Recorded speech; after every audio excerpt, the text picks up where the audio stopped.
The situation on the Korean peninsula has changed overnight, with both North and South Korea deploying large numbers of troops on the 38th parallel. The atmosphere of the frontline war is very strong, and they are all waiting for the other side to fire the first shot. Once the peninsula goes to war, the United States may be dragged into the third front battle. The situation on the Korean peninsula changed overnight, and the situation on the Korean peninsula has always been like a volcano, on the brink of erupting at any time. Under the strong deterrence of China in the past, South Korea and the United States did not act too recklessly.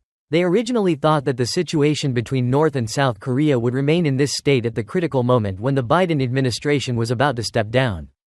Unexpectedly, the situation suddenly changed overnight.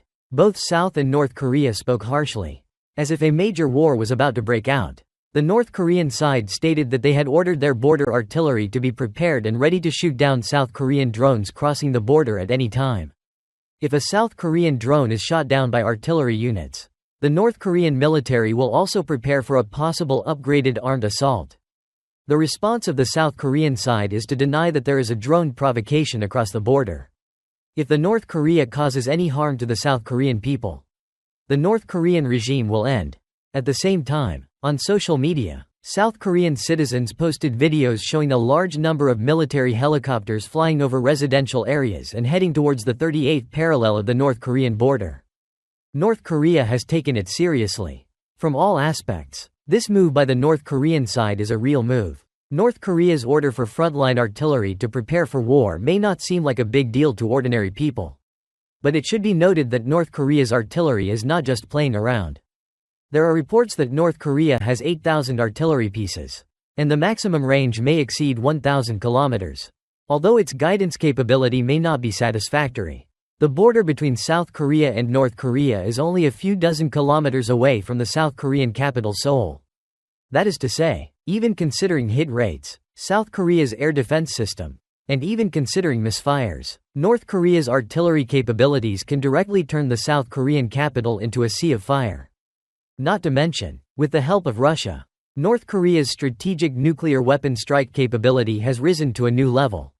While it may not be able to strike the U.S. mainland, it should be more than enough to strike military bases in the U.S., South Korea, and Japan.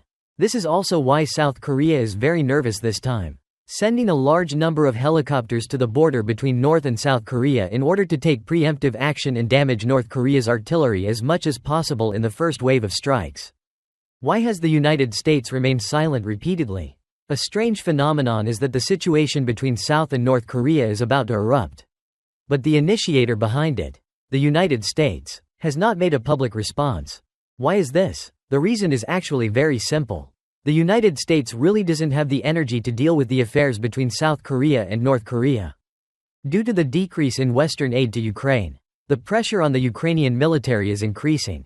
President Zelensky is clamoring every day for the United States and NATO to provide more money and weapons and equipment. Due to Israel's invasion of Lebanon in the Middle East, the United States has no way to deal with this biological father. They need money and equipment. According to a statistical report released by Brown University in the United States, since October 7 last year, the value of military support provided by the United States to Israel, amounting to $7.9 billion, has also set a new high for aid in the past 3 years. This includes military financing, weapons sales, and at least $4.4 billion worth of military inventory and second-hand equipment.